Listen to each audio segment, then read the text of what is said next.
1509년 7월 10일 프랑스 북부 피카르디 지방의 작은 마을 노이옹에서 한 아기가 세상에 나왔다.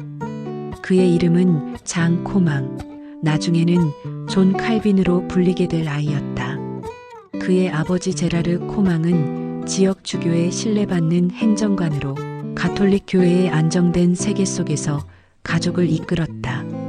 어머니 잔 르 프랑스는 카브레 출신의 평범한 여인으로 어린 칼빈에게 종교적 헌신을 심어주려 했으나 불행히도 칼빈이 겨우 5살 때 세상을 떠났다. 제라르는 재혼했지만 칼빈에게는 그 상실이 깊은 그림자를 드리웠다. 가정은 가톨릭의 엄격한 전통에 물들어 있었고 아버지는 아들에게 교회 안에서 빛나는 미래를 꿈꿨다. 너는 성직자가 될 거야. 아니면 변호사가 될 거야. 제라르의 말은 칼빈의 어린 마음에 무거운 짐이 되었다. 칼빈의 어린 시절은 파리의 몽테기 대학교라 마시 칼리지에서 시작되었다. 1521년 불과 12살에 그는 라틴어와 고전 문학을 배우며 르네상스의 불꽃을 마주쳤다. 교실은 고대 로마의 시인들과 철학자들로 가득 찼고 칼빈의 날카로운 지성은 곧 두각을 나타냈다. 그러나 1523년 아버지의 결정으로 그는 파리 대학교 칼주이 디만트 에이아이구로 옮겨 신학을 공부하게 되었다. 그곳은 가톨릭의 엄격한 규율이 지배하는 곳이었지만 칼빈의 마음속에는 이미 균열이 생기고 있었다. 로마 교황청의 부패 소문 면죄부 판매와 성직 매매 이 그의 귀에 스며들었고 그는 밤늦게까지 성경을 몰래 펼쳐보았다. 하나님의 말씀은 왜 이렇게 숨겨져 있는가? 어린 칼빈의 속삭임은 아직 작은 불씨였다. 1528년 아버지의 갑작스러운 죽음이 모든 것을 바꿔놓았다. 제라르는 칼빈에게 법학을 권유하며 오를레앙 대학교로 보냈고 칼빈은 순종했다. 오를레앙과 부르주의 법률 강의실에서 그는 로마법과 프랑스 관습법을 탐구하며 변호사의 길을 걸었다. 그의 지성은 법의 논리적 아름다움에 매료되었지만 마음속 깊은 곳에서는 불안이 자라났다.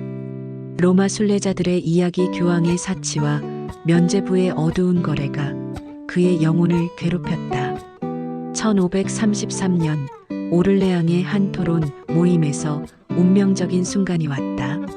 친구들과의 대화 중 칼빈은 갑자기 하나님의 부름을 느꼈다. 그것은 번개처럼 스쳤다. 내가 법의 종이 아니라 하나님의 종이 되리라. 그는 가톨릭을 버리고 루터의 개혁 사상을 받아들였다. 이 각성은 칼빈의 삶을 영원히 바꿔놓았고 그는 프랑스 왕 프랑수아 1세의 박해 1534년 플라카르 법령 속에서 도망쳤다. 파리에서 바젤로, 스위스로의 피신은 그의 첫 번째 시련이었다. 바젤의 고요한 도서관에서 칼빈은 새로운 삶을 시작했다. 1536년 불과 26살에 그는 기독교 강요 인스터투츠 어브 더 크리스천 릴리전을 세상에 내놓았다. 이 책은 작은 소책자였지만 그의 신학적 비전의 청사진이었다. 오직 성경만이 권위다. 오직 믿음으로 구원받는다. 오직 은혜로, 오직 그리스도로. 칼빈은 인간의 공로가 아닌 하나님의 주권을 강조했다. 특히 예정설 하나님께서 태어나기 전부터 구원자를 미리 정하신다는 교리은 그의 사상의 핵심이었다. 이 책은 프랑스어로 쓰여 민중에게 직접 다가갔고 곧 라틴어로 번역되어 유럽 전역에 퍼졌다. 칼빈은 이 저술을 통해 단순한 신학자가 아닌 개혁의 건축가가 되었다. 그는 성경 주석을 쓰기 시작했다. 로마서부터 여호수아까지 23권 매일 새벽의 촛불 아래서 펜을 놀리며 그러나 운명은 칼빈을 제네바로 이끌었다. 1536년 여름 그는 제네바를 그냥 지나치려 했으나 친구 기요마르의 초대에 응해 머물렀다. 제네바는 루터의 사상이 스며든 도시였지만 정치적 혼란이 극심했다. 개신교가 공식화된 지 얼마 되지 않아 시민들은 무질서 속에 빠져 있었다. 칼빈은 목회자로 불려나섰다. 그는 제네바 교회 질서를 제안했다. 교회와 국가의 분리, 장로제의 도입, 엄격한 도덕 규정. 매주 설교를 통해 그는 시민들을 깨웠다. 춤과 도박은 영혼의 독이다. 성경이 우리의 법이다. 제네바의 거리는 변했다. 콘시스토아 도덕위원회가 주 1회 모임을 열어 1만 2천 건 이상의 상담을 했고 학교와 병원이 생겨났다. 칼빈은 제네바를 프로테스탄트의 로마로 만들었다. 프랑스 위근호 난민 1만 명이 피신해 도시를 채웠고 그의 사상은 유럽으로 퍼져나갔다. 하지만 성공은 시련을 동반했다. 1538년 칼빈의 엄격한 규정이 시민들의 반발을 샀다. 이 사람은 우리를 통제하려 해. 제네바 의회는 그를 추방했다. 칼빈은 눈물을 흘리며 도시를 떠났다. 하나님의 계획이 왜 이런가? 그는 독일 스트라스부르로 피신해 프랑스인 교회를 이끌었다. 그곳에서 그는 예배 형식을 혁신하고 제네바 시편을 편집했다.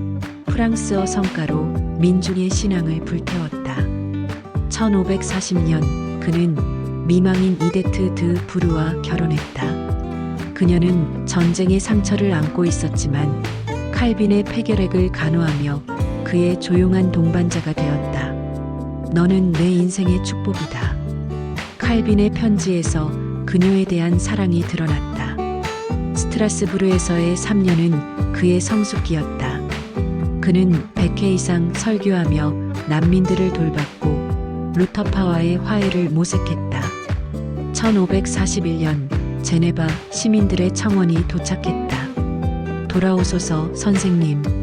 칼빈은 마지못해 귀환했다. 하나님의 부르심이라면 그는 더 강력한 개혁을 추진했다.